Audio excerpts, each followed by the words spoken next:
The whole storyline between Randy and Cody should have been built on legacy because of the stable and because of their names. Third and second generation superstars. What the hell does Pat McAfee, an ex NFL punter, have to do with any of that? And not even just him, but an Ozempic country singer. Ladies and gentlemen, welcome to the very first episode of Lie, Cheat, and Pod. I am your host, Hollywood Hogan, and this podcast will be covering all things professional wrestling. And what a way to debut, what a time to debut right during WrestleMania week. We are only 48 hours away from WrestleMania Night 1 in Las Vegas. We're going to break down all the matches. I'm going to give you my predictions. We're going to talk about the McAfee stuff. We're going to talk about all the programs that are happening. I have some opinions. I'm going to share them. But before we get into all the Mania stuff, we got to talk about what happened last night on AEW Dynamite. Darby Allin is your new AEW World Heavyweight Champion. He is the first person in AEW to be a Triple Crown winner, AEW Champion, TNT Champion, Tag Team Champion. And I gotta say, my boys, I know a lot of people, or some people seem to be upset by that, but I absolutely love the execution that AEW did last night with the Darby Allin MJF title change. They built the entire show around that moment, and it worked. It absolutely worked, and I loved it. From the moment MJF gets to the arena as the cowardly heel that he's always portrayed throughout his entire career. And I think the whole thing with people saying that MJF was squashed, I just don't buy that. In my opinion, MJF played the role of the cowardly heel that wasn't expecting to lose the way he lost. He did the same thing with Wardlow, he did the same thing with Brody King, and now it caught up to him, especially when he was like a few days removed from his absolute banger of a match with Kenny Omega. So like, Darby winning the way he won with multiple finishers, I'm cool with that. I'm completely fine because the way they executed it throughout the night, from the opening promo all the way to when Sting had that interaction with Darby right before the match, which, by the way, loved it, man. Silver Sting, dude, everything Sting does, every variation of Sting is top tier, amazing. And there's a moment in that segment when Darby says it's showtime. And Sting says, no, it's not showtime. It's your time. Brother, chills, my dude. That's professional wrestling. That's storytelling right there, man. And Darby 100% deserves it. Him and MJF are the only true AEW pillars that have really paid off for the company. Now, like, I understand Jungle Boy's starting to get back to his old ways and he's starting to get better and improve. But he did have those little few months of him getting suspended because, you know, the situation that happened a few years ago.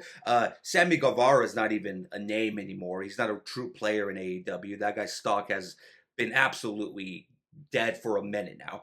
So Darby and MJF are the true pillars of AEW. So to have those two compete for the belt, to finally give Darby his title run, to do it in his hometown, in front of his friends and family, I think that was the right move to do. I feel like all the stars aligned for AEW to pull it off, and I don't blame them for pulling it off. Also, you can't really say that they just did it because it's in his hometown, but we just saw AEW Dynasty, and Jericho lost, Edge and Christian lost. I know it's Copeland, but I still call him Edge. And Kenny Omega lost in front of the Canadian crowd. So they don't always just give it to the hometown heroes, and I feel more times than none, the hometown underdog usually loses instead of wins. We've only seen it a few times. So I was 100% okay with Darby Allin winning the AEW title. Now the big issue is, not an issue, but like the real work begins now. How are you going to book this title reign? It shouldn't be a 1 week reign. I mean, it could be a month-long reign. What I will say, and I will give more credit to even MJF, here's a guy that knows, like, he's not bigger than the moment. He's not going to hold the title hostage, which he absolutely could have. I'm sure he has some type of creative control, especially when he re-signed with the company. But he knows when the moment is right. Like, MJF's 100% a mark. And I mean that in the best way possible, is that he knows the business. He's a student of the game. He could 100% have a Triple H reign of terror. And he's chosen not to. He's chosen to put guys over. He could 100% be that Hogan type asshole that just books himself all the time over all the up and coming or hot wrestlers like Brody King a few weeks or a couple months ago when that happened. But he doesn't. Like, he understands the elements to the game. I don't think MJF losing to Darby hurts MJF whatsoever. I just don't. MJF will be completely fine. Now, there's a couple of rumors out there. There were reports last night that MJF is going to leave for a while to do a movie. Then there were reports this morning saying that that's not accurate, that MJF is going to be part of Dynamite moving forward, and he's planning on wrestling at Double or Nothing. We will see. That is yet to be seen, but we will see what the end game is here. Now, I would not be shocked if Darby just holds the belt to Double or Nothing and MJF wins again and retains the belt back and takes it for himself again. I could see a situation where they run a triple threat match between Darby, Kenny Omega, and MJF. That way, maybe Darby doesn't even eat the pin. Maybe Kenny eats the pin again, which I know a lot of Kenny Omega fans, like myself, would be upset by that. But I feel like the real challenge now begins with how are you going to book Darby? Obviously, the social media has been popping off since the title change happened. You're going to be very much a topic of discussion during WrestleMania weekend. So, like, again, the stars align. It's Mania weekend. It's in Seattle. MJF just had a hell of a match with Kenny Omega, so you could run the angle that he was tired and not prepared. MJF is the cowardly heel, the devil. He is not completely taking Darby Allin serious at all, and he's going to play it off like he could just win this match, and Darby caught him slipping just like Brody did. It all aligned so well for AEW, and it was time to do it. If you were going to do it, you tried to do it months ago before Darby decided to climb Mount Everest. Now was the time, and I think, why wait? I think in AEW, especially if you're a booker or just a booker in general in any type of wrestling setting, you're trying to capture moments in time that you can look back years from now and say, yeah, that was pretty sick, wasn't it? That situation played out exactly the way AEW wanted to. That's exactly what they were going for, and I think they pulled it off seamlessly. I think it was a great decision. I'm totally okay with it. I'm not gonna live in this hyperbolic world where people have to react negatively to everything AEW does every time. I think it was the right decision. It doesn't hurt MJF. It raises Darby Allin's stock. He's now a Triple Crown champion. He is now the World Heavyweight champion. Now the challenge is, how are you going to book him moving forward? That is what I'm more interested in. I am okay with the title change. That is completely fine. And it's true. It is completely fine. I think MJF even realizes that he had to lose the belt to make that moment happen. And that's why I totally am a big MJF fan. The guy is what he is, and he kills it. And I think that match really solidified not only just MJF as a wrestler and the kind of champion he is, but the kind of worker he is, and also Darby Allin's story. This has been 5 years in the making, man. Even like the head drag pin, like that is just storytelling 101. It's one of those if you know situations, because I've seen a lot of people complain about how he pinned them, but that's just something, you got to know the lore. A lot of wrestling storylines should be about lore. It's kind of what Cody and Randy should have been about before, they brought in the ex-NFL punter, and we'll get into that. But yeah, congratulations to Darby Allin. Again, it was awesome to see Silver Sting. Loved it. Thought it was fantastic. Loved the execution. Now I want to see how you book Darby as the champion. That should be the biggest question moving forward. The moment's here. A lot of people are going to be talking about this weekend, as myself, like I am right now. But now the real challenge is, how is this title reign going to go? Is it going to be, are you going to give him a couple of title defenses before Double or Nothing? Or are you just going to let him hold that belt and then just have him flip it the following pay-per-view? Or PLE, whatever we're calling it nowadays. I still call it pay-per-view. I'm old school like that, man. It's always going to be pay-per-view to me. The PLE thing just doesn't roll off the tongue the way PPV does. But yeah, Darby Allin, new AEW champion. I think they did it at the right time, at the right moment. And I think this was always in the plans. I think they always knew that they were going to get to this point and they were going to pull the trigger once they got to Seattle for AEW Dynamite right after Dynasty. So yeah, congratulations to Darby Allin. With that being said, let's talk about WrestleMania. Now, I will be attending WrestleMania. I'm going to WrestleMania Night 2 Sunday. It's going to be my first WrestleMania ever. The closest I've ever came before was WrestleMania 21 when it was in LA at the Staples Center, before it was called Crypto. I know you guys now know it as Crypto. It used to be called Staples Center. Way better name. But I almost went to WrestleMania 21. Didn't end up going. Tickets were just ridiculous back then too at the time. But a funny story about that. I've told this story on like other podcasts in the past, but I just want to rehash it because it does play part with WrestleMania. WrestleMania 21's in LA. I really want to go. My grandfather ends up taking me to the Lakewood Mall. If you're from SoCal, you know what the Lakewood Mall is. And we go there because at the time, malls used to have toy stores. That's a thing that actually existed back in the day. Yeah, I'm an uncle. And there used to be a comic book shop at the Lakewood Mall, which is crazy. Nowadays it's kind of hard to find anything at the mall, but yeah, they used to have a comic book shop at the Lakewood Mall right next to a KB Toys. Now I know a lot of you youngsters don't know what KB Toys is, but to me, I loved KB Toys more than Toys R Us. I don't know. KB Toys was my shit, my boys. So I was always a bigger fan of that than Toys R Us. So, anyways, we go to the Lakewood Mall. It's WrestleMania 21 weekend, and we're walking around. I want to go to the comic shop, obviously, buy some Batman comics, buy some Spider-Man comics, buy some, Superman comics, etc., etc. And we go in there, and there's like a ton of people surrounding the comic store. So I'm thinking, whoa, I wonder what's happening. I wonder if there's like a new release, what's going on. So we walk by and we walk inside. We're able to get in there at some point, and I shit you not, all the way at the back of the store, signing autographs and taking pictures, is the wrestler that is basically the Voldemort of the game. He who should not be named, but I'm going to name him anyways because I have to. It's part of the story. Standing at the back is Chris Benoit. And the dude's intimidating as shit, dude. Just absolutely massive, my boys. Because I remember just being intimidated. I was like, probably, man, WrestleMania 21. I was probably still in elementary school, maybe right about to go to junior high. But yeah, man, I remember just being like, holy shit, that's Benoit. That's the Rabid Wolverine.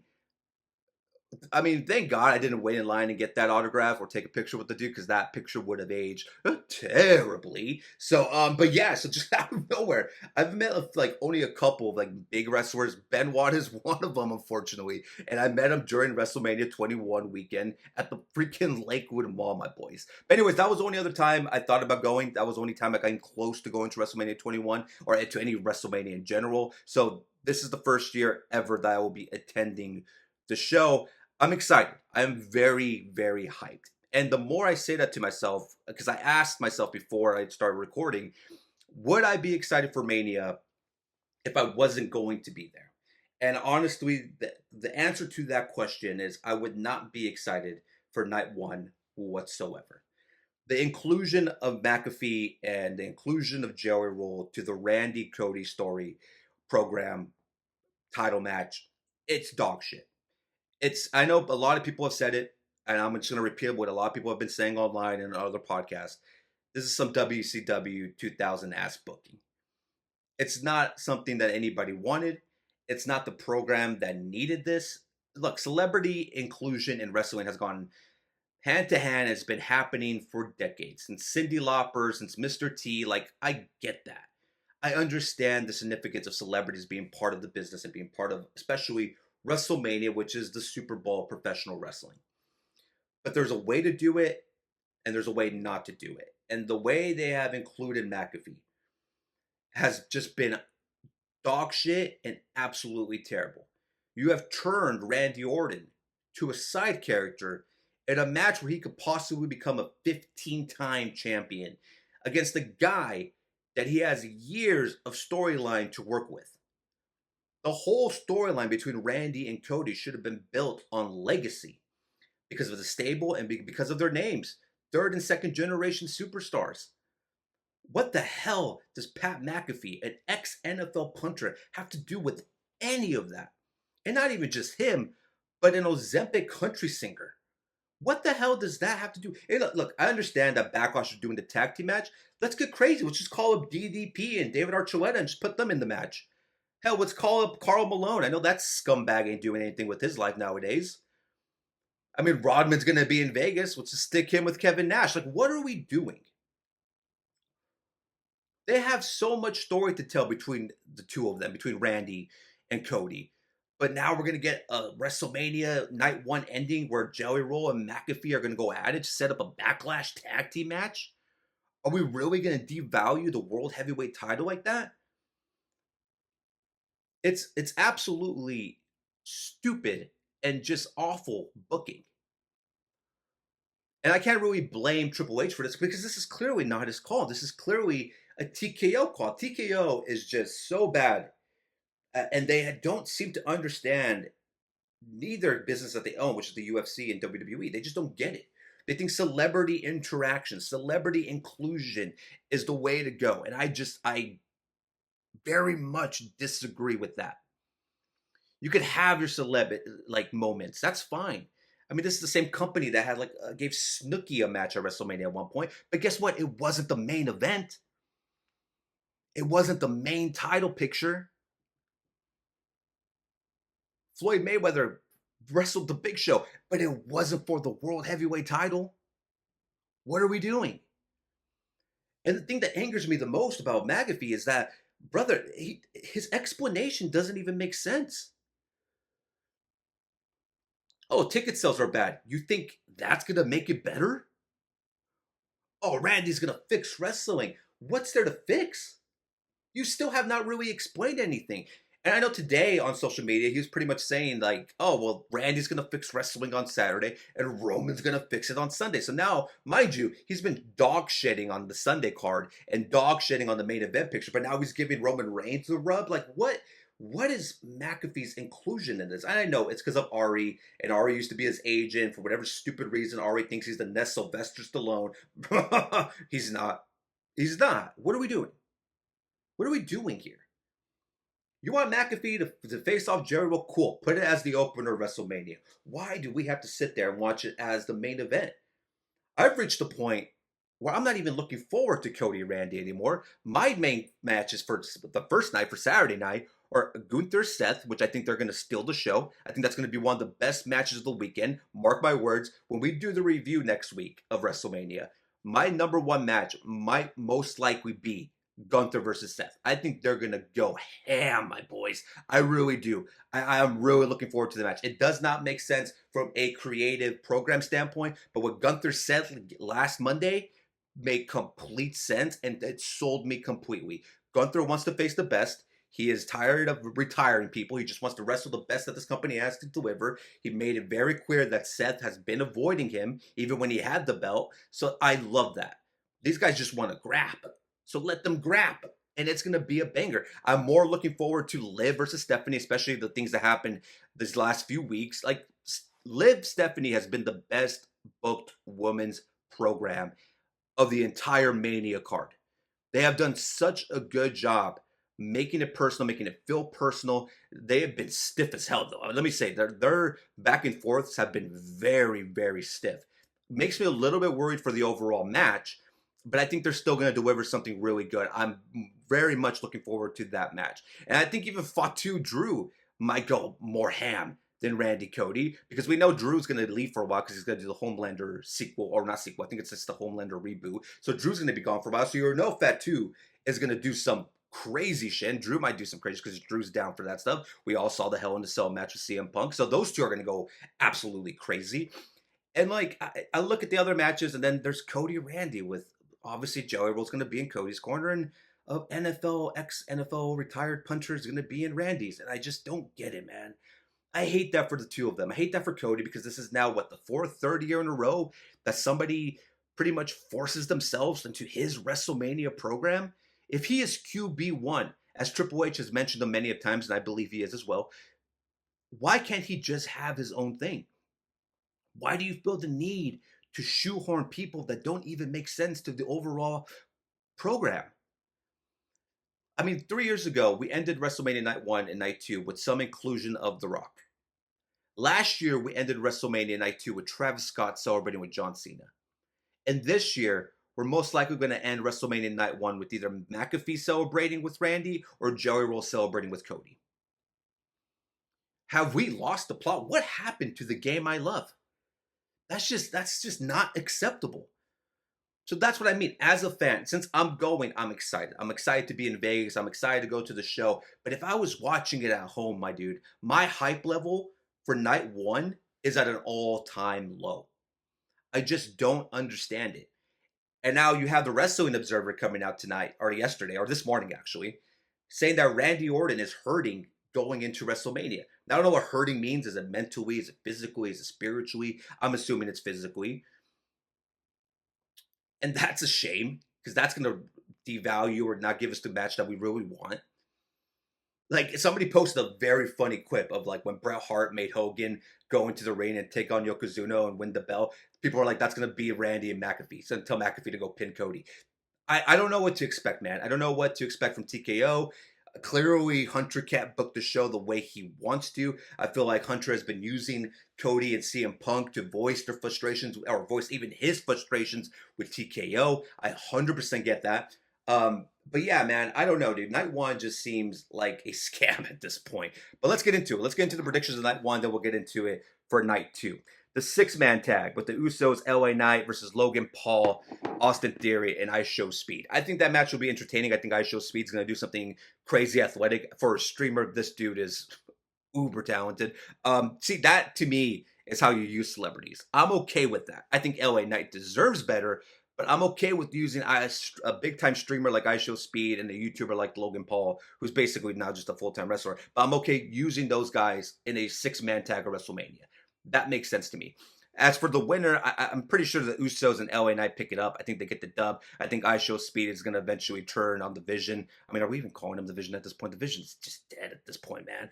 But yeah, I can see the Usos and LA Knight winning this match. I feel like this might be the opener because, like, I don't think that's going to be the last we see of the Usos of that night, or at least at WrestleMania weekend. We'll see the Usos again night two.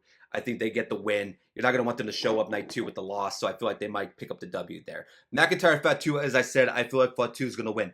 I think Fatu has every reason to win. That's like, if you're putting money on this, if you can bet on wrestling, there are certain sites you can, 100% on Fatu. He should be the heavy favorite. Like, McIntyre is literally not going to be here for the next few weeks.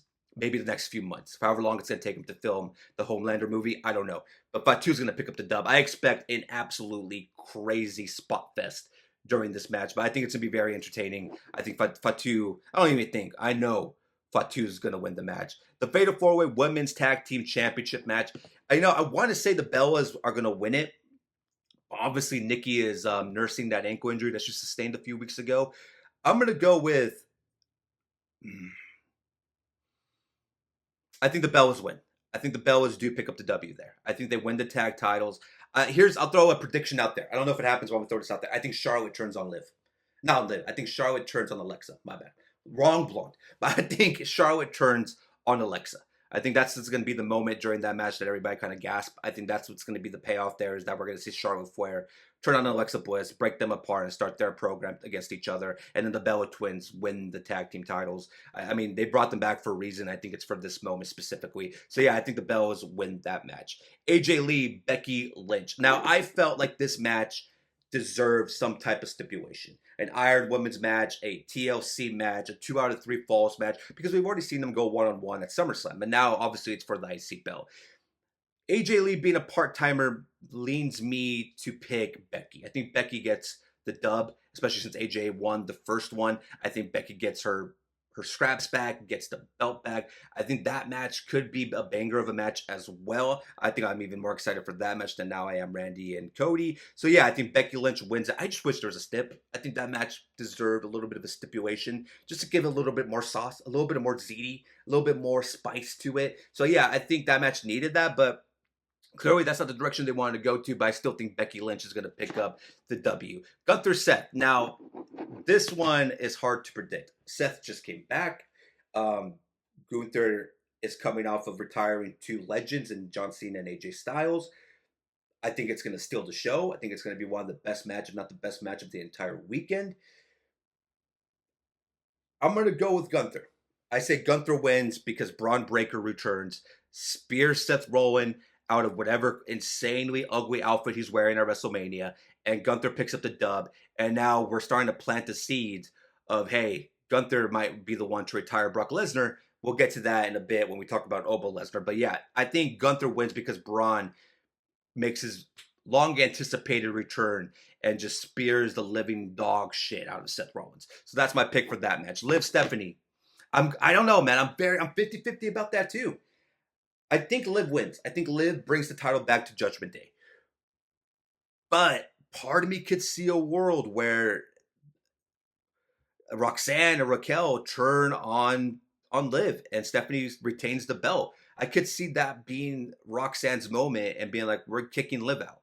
Or like Liv loses cleanly and Roxanne and Raquel come out and kind of pick Liv up and turn on her immediately right there. I could see 1 or 2 scenarios happen, or Liv just straight up wins the belt and brings it back to Judgment Day. I'm gonna go with Stephanie wins, and Roxanne and Raquel turn on Liv immediately after the match ends, and maybe Stephanie saves Liv, and then they have that like handshake moment, and that's the conclusion of that. And now we get Roxanne versus Liv at Backlash or some type of tag team match. We'll see. But yeah, I think I'm leaning more towards Stephanie winning at WrestleMania now more so than I am Liv. I was with Liv after the Rumble and I thought Liv had this, but now I'm starting to think that Roxanne and Raquel turning is going to be the moment for that match specifically. And then we got Randy Cody. And this one again, I don't know. I really don't. I'm leaning towards Randy winning. I think that's going to be the payoff. He wins his 15th title. It doesn't come off as great as we wanted it to because of the McAfee Joey role inclusion. And we see Stephanie, my bad. I'm all over the place, my boys. It's going to be a crazy weekend.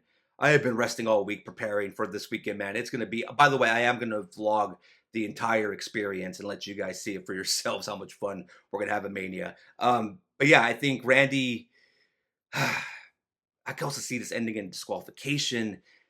There's going to be shenanigans during this match. Absolute shenanigans for good and bad and terrible. And I lean towards terrible because I think Jerry Rule might cost Cody at some point. I could see McAfee maybe being the one to... I will say this. I brought this up on a Raw reaction video I did a few weeks ago. I feel like instead of Randy hitting Cody with the punt, they're going to have McAfee do it since he's the former NFL punter, which is so unbelievably cheesy, my boys. But I feel like, mark my words, when you see McAfee punt Cody in the head, remember this moment of the podcast because I'm going to come back to it next week and be like, told you so. Told you so, my boys. I think Randy wins. I think Randy wins his 15th title. It would have been a lot better if McAfee and Joey weren't involved, but we're past that point, my boys. We're absolutely past the point of changing that. It is what it is at this point. I just hope the match is somewhat entertaining and not just completely awful and not just so much McAfee that I might just turn around and watch the NBA playoffs at that point. Honestly, I hate to say it, but I might. NBA playoffs are going to be going on at the same time. If McAfee is just being shoved down our throats, I might just turn away. Might just turn away because Randy and Cody, they deserved better, man. They 100% deserved better. Let's get to night two. Night two, I will be there. Not sure what to expect. I am very nervous. I am very excited. Nips are hard. I don't know what's going to go down. My first WrestleMania, ripping the Band-Aid off. I'm excited, man. Let's give us our predictions for this. Lesnar-Oba, one of my highly anticipated matches for this weekend. Oba has to win. I don't care how. I don't care if Heyman screws over Brock. Oba has to win. Brock has ran his course, man.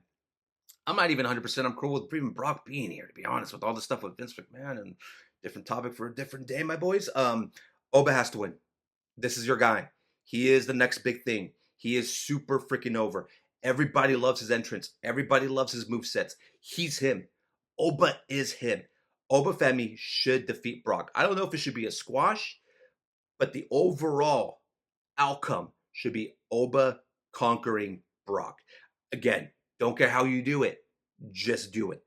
I'm going to go with Oba here. I think Oba defeats Brock Lesnar. Entertaining match. I think it's going to be big, meaty men slapping meat, in the words of Big E. Shout out to Big E, man. Miss him. I hate that he had to retire for what happened. That injury sucked. But yeah, I think Oba wins, and I think Oba beats Brock Lesnar. And then if it's with Paul, if it's not with Paul, we'll see. The 6-man ladder match for the IC title. Man, I wish somebody else than JD was in this match. That dude's dome is way too big.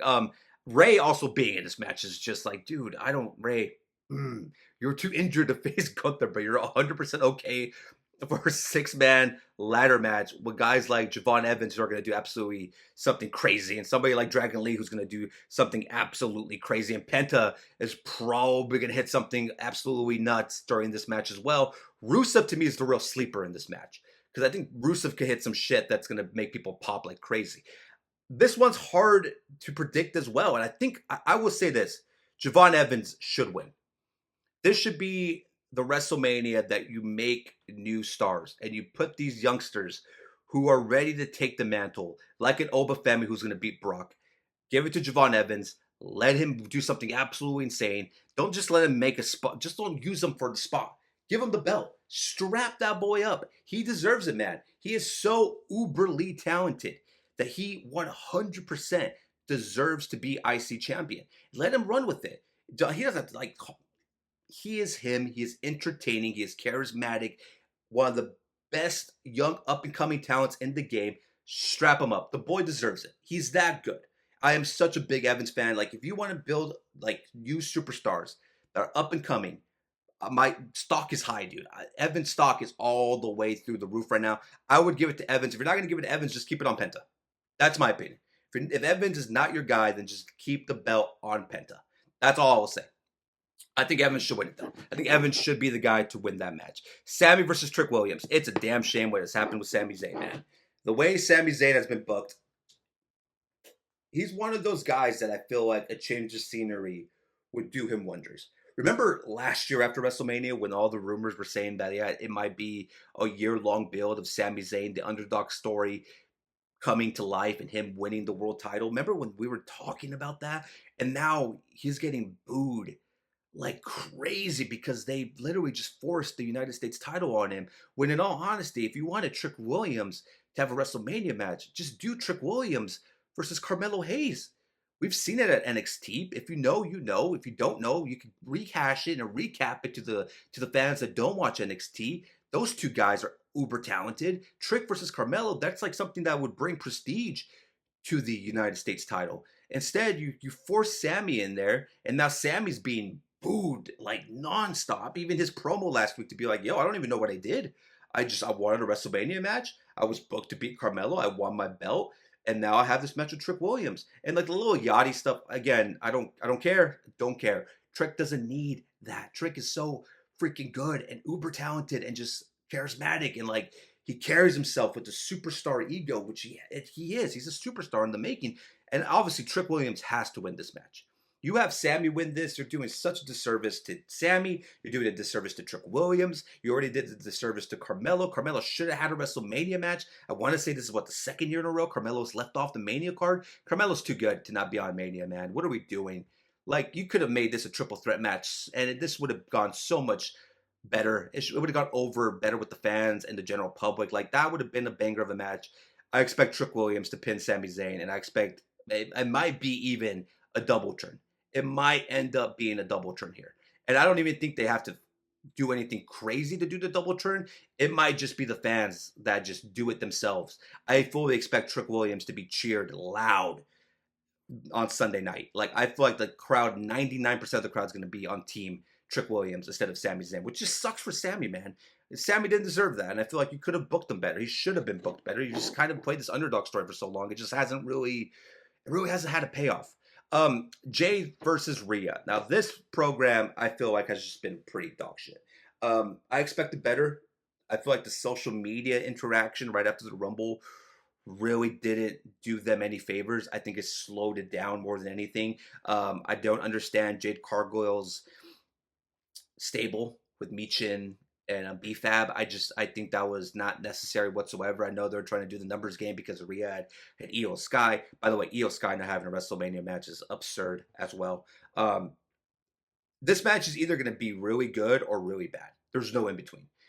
Either they're going to deliver and Rhea's going to do the Rhea shit that she does, which is carry, or Jade is going to look like somebody that still needs a lot of improvement. I'm hoping both women just go out there and put on a slugfest and they deliver a banger of the match. This is another 50-50 one to me. A lot of matches at WrestleMania this year, which I do enjoy, is that we don't really know what's going to happen. They're not as predictable as years previous. I think Rhea wins. I think Io Sky gets involved. I think obviously Jade with Michin and BFAB will get involved as well. But I think Rhea pulls off the dub and she wins the title at WrestleMania. I don't know how great the match is going to be. Again, there's no in between. It's going to be either good or dog shit. And we're just going to have to see it for ourselves. Demon Finn Balor versus Dominic Mysterio. Now, I have been bitching about this since they announced it. Why the hell would you spoil the Demon? Why could you not just give us one surprise? Just one surprise could have been. The Demon is such a simple thing to pull off because you guys wanted to use it to sell tickets. You guys wanted to use it to sell merchandise. That's such a greedy TKO move, man. That should have been a surprise. Finn Dominic was already enough to get people invested. You have told the story. We know what's going to happen. So why not just leave the Demon part a secret? Because the pop for that would have been so effing cool. And now we just expect it. And I expect Finn to lose this match. I think Dominic needs a big Mania win other than beating his father. I think Dominic wins this match. I think he beats the Demon, and then the Demon just becomes kind of an afterthought at that point. Even though Demon Finn Balor shouldn't lose, but after he lost to Roman Reigns a few years ago, the way he lost, the Demon did kind of lose a little bit of its flair and its aura.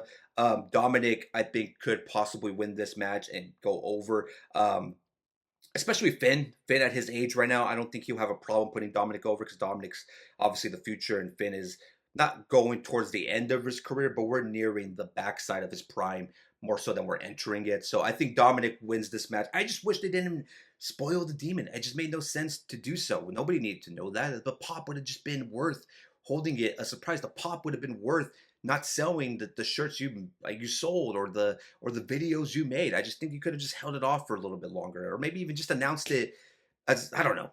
There's just ways that they're executing certain things this WrestleMania that I just 100% hate, absolutely hate some of the executions they've been pulling off with this Mania build. This Mania build has not been good, and also it's not the first bad Mania build. Last year's Mania build was pretty bad too. It's 2 years in a row. The TKO involvement ain't working for me, my boys. And that leaves us with the main event. CM Punk, Roman Reigns. I expect cinema. I talked about it in other videos in the past. My prediction is CM Punk wins because The Rock returns and screws over Roman Reigns. And we get a year-long build of Roman versus Rock that will take place in Saudi. I don't see the WWE moving the WrestleMania from Saudi, even though the war is going on. I totally understand that. Greed means more than not doing the show. And I think, especially with the TKO involvement, my prediction is The Rock returns. Now, if he doesn't return, don't come after me. I could 100% just see Roman just pinning Punk, spear, and then they shake hands at the end, and WrestleMania ends with Roman celebrating with the Usos and holding up the title. But it's the last match of WrestleMania. It's CM Punk's real first main event. I don't count night one as a real main event. The main event is the last card of WrestleMania in totality. This is Punk's very first one. You want to add some excitement to the Saudi show because we already kind of don't want it in Saudi. We're not excited about the Saudi show. It should have just been in New Orleans. This year should have just been in New Orleans as well. And I think they're going to get people to buy in because Dwayne's going to come back. Yeah, man, he's got Moana to promote. I see he's got Jumanji to promote. Jumanji 8 or whatever number they're on that comes out in December. Moana that comes out like what, June, July? I believe June. Live action Moana, not the cartoon. Which looks awful. But I think Dwayne returns and shockingly doesn't help Punk. And there will be a situation where like Punk's laid out and then all of a sudden Travis Scott comes. The Rock comes out. I will tell you this right now too. I'm gonna be at Mania. If I hear Fiend, I will lose my shit. Not in the good way. Not in a good way. I can never hear Fiend again. Fiend is such a bad song, dude. I would never listen to that song willingly. If they play Fiend, I'm leaving. I'm leaving Allegiant Stadium. I'm taking my ass to Circus. I'm gonna have the time of my life. Don't want to hear Fiend. Swear to God, if you make me a list of Fiend at WrestleMania, play The Weeknd again because we're better off doing the Weeknd album every other WrestleMania. But I think The Rock comes back. I think The Rock comes back. We have this face-to-face with him and Roman. And you're assuming, oh man, well, obviously, he's here to mess up Punk for all the shit Punk's been talking about him for the last decade. And instead, nope. Rock bottom to Roman Reigns. GTS. Punk retains. You don't really turn Punk heel. But then you fully turn Roman babyface. And now you have the Roman Rock TKO Team WWE, which I think is the payoff, by the way. I think we're heading towards, I think this whole TKO thing is going to be a giant storyline. You're going to have Team TKO, which is going to be run by The Rock and all the other celebrities like McAfee and all them. And then you're going to have Team WWE, which will feature Cody, Punk, and Roman. I think that's what we're going to see going with the whole year-long build of Roman Rock going to Saudi Arabia. That's what I think is going to happen. Do I know that's going to happen? We'll see. It could just be a simple match where Roman just spears the hell out of them, pins them 1, 2, 3, they shake hands, night's over, pyro, credits, and WrestleMania comes to an end. I just don't see them doing that. It's the second time in Vegas. The Rock didn't come out last year. We got Travis Scott and his shitty ass Fiend song instead. People were pissed. I was pissed watching it from home. I remember just sitting there being like, we're really going to end WrestleMania with Travis Scott taking 20 minutes, taking longer than The Undertaker to come down the ramp. Well, mind you, John Cena wasn't even in trouble when Travis Scott came out. Like, Cena was winning that match when they were like, play Fiend, Scott, get out there. It made no sense. ¿Qué pasó? It made no sense. And then he takes 20 minutes. We had to hear Fiend on loop just so he could help Cena win. And then they're just celebrating. And then we're like, no Rock? Where's Dwayne? Can you smell? No, nothing. And it was over. And it was awful. It was dog shit. It was John Cena's worst WrestleMania match. You got to redeem yourself. Second time in Las Vegas. Second time in Sin City. Second time at Allegiant Stadium. CM Punk, Roman Reigns. It should be The Rock. It should be The Rock. Give us The Rock. Let that be the moment of Mania. If you're going to feed us that dog shit of Pat McAfee and Joey Roll to end night one, then feed us well night two and top the night with Dwayne, Roman, plant the seeds, and then we're on the road to Saudi Mania, which I still won't agree with. But at least I'll have that marquee match that you're like, okay, well, Saudi's getting Roman versus The Rock. That makes more sense. That's what I'm going with, my boys. Those are my predictions for WrestleMania. Those are my thoughts about WrestleMania, the build to it, the McAfee shit, what I think is going to happen. A lot of my predictions are what I hope is going to happen as well. But my boys, if you like this video, if you like this episode of Light, Cheat, and Pod, make sure to like it, subscribe to the channel, hit the notification button so you're notified when I drop a brand new video. It's been a crazy, crazy busy week. I've been uploading nonstop all week long, my boys. I'm very excited for WrestleMania. I want to know what your guys' excitement level at. Let me know down in the comment sections. What do you think is going to happen at WrestleMania? What are your predictions? I would love to know that. I would love to interact with you guys about all things professional wrestling. Let me know what you think about Darby Allin winning the AEW World Heavyweight title. Tell me in the comment section down below. This is episode 1 of Lie, Cheat, and Pod. I will see you guys next week for episode 2. My boys, it's WrestleMania weekend. Enjoy it. And if you don't like it, complain your ass off because TKO absolutely sucks right now.